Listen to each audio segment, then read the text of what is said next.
নমস্কার বন্ধুরা, আমি এসকে জ্যোতি রয় ঢাকা থেকে বলছি। এসকে রয় কিচেন ব্লকে সবাইকে স্বাগত। কাছে দূরে দেশ এবং দেশের বাইরে যে যেখান থেকেই আমার ভিডিওটা দেখছেন, আশা করি সবাই ভালো আছেন। তো আমি আজকে খাসির পায়া নিয়েছি, পরিষ্কার করে ধুয়ে নিয়েছি, যেহেতু আমি খাসির পায়ার রেসিপি করব। তো প্রথমেই আমি একটা প্যানে খাসির পায়াগুলোকে সুন্দর পরিষ্কার করে ধুয়ে নিয়ে ঢেলে দিলাম। এবার আমি মাখিয়ে নেব। তো প্রথমেই দিয়ে দিচ্ছি পেঁয়াজ কুচি, তারপর দিয়ে দিচ্ছি কাঁচামরিচ কুচি, তারপর দিয়ে দিচ্ছি পরিমাণ মতো রসুন বাটা, আদা বাটা, তারপরে দিয়ে দিচ্ছি পেঁয়াজ বাটা, ধনে বাটা, জিরা বাটা, দিয়ে দিচ্ছি গরম মশলা, এলাচ, লবঙ্গ, দিয়ে দিচ্ছি 2টা তেজপাতা, দিয়ে দিচ্ছি পরিমাণ মতো হলুদ গুঁড়া, শুকনো মরিচের গুঁড়া, দিয়ে দিচ্ছি স্বাদ মতো লবণ, দিয়ে দিচ্ছি গোটা জিরে। আর আমি এরকম মুষ্টি করে 4 মুষ্টি দিয়ে দেব পরিমাণ মতো তেল, দিয়ে আমি সুন্দর করে মাখিয়ে নেব। তো আমার মাখানো হয়ে গেছে, এখন আমি চুলাটা অন করে দেব, দিয়ে আমি কিছুক্ষণ নাড়াচাড়া করে নেব।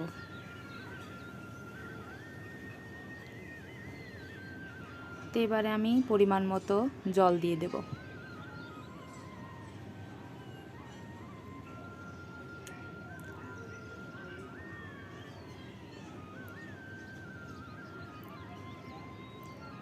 তো এখানে আমি নাড়াচাড়া করে নিচ্ছি। আমার আরেকটু পরিমাণে জল লাগবে, যেহেতু জলটা একেবারেই দিতে হবে, বারবার দিলে স্বাদটা আসবে না, পায়ার স্বাদটা অতটা টেস্ট হবে না, ভালো লাগবে না, সেজন্য পরিমাণ করে একেবারেই দিয়ে দিতে হবে। তো এবার আমি ঢাকনা দিয়ে হাই হিটে 15 থেকে 20 মিনিট রান্না করে নেব। তো আমি 20 মিনিট পর চলে এসেছি। ঢাকনা খুলে আমি হালকা একটু নাড়াচাড়া করে দেব।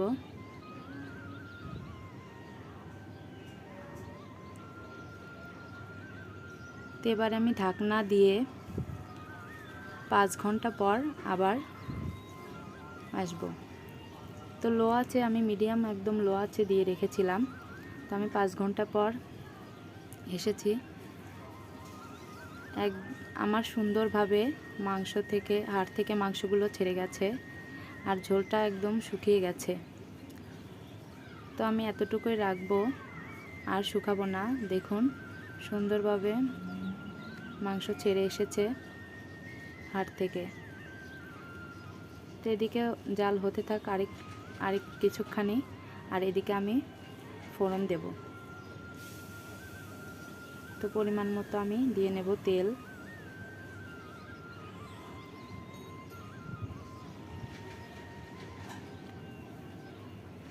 তেলটা গরম হয়ে গেছে, এখন আমি দিয়ে দিচ্ছি শুকনো মরিচ, 3-4টা দিয়ে দিচ্ছি শুকনো মরিচ, তারপরে দিয়ে দিচ্ছি পেঁয়াজ কুচি, দিয়ে আমি কিছুক্ষণ ভাজা ভাজা করে নেব, লাল লাল করে ভেজে নেব। তো আমার লাল লাল করে ভাজা হয়ে গেছে, এখন আমি মাংসর মধ্যে, পায়ার মধ্যে ছেড়ে দেব। তো এভাবে আমি নাড়াচাড়া করে মিশিয়ে নিচ্ছি। এভাবেই আমি 10 মিনিট চুলা বন্ধ করে রেখে দেব।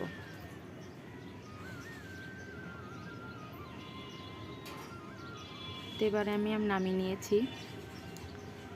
তো আমার রেসিপিটা যদি আপনাদের ভালো লেগে থাকে, তাহলে অবশ্যই লাইক, কমেন্ট অ্যান্ড শেয়ার করবেন।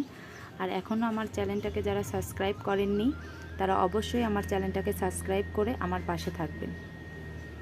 দেখুন ঝোলটা খুব পাতলা হয়েছে, ঘন হয়নি, হাড্ডি থেকে মাংসও সুন্দরভাবে ছেড়ে গেছে।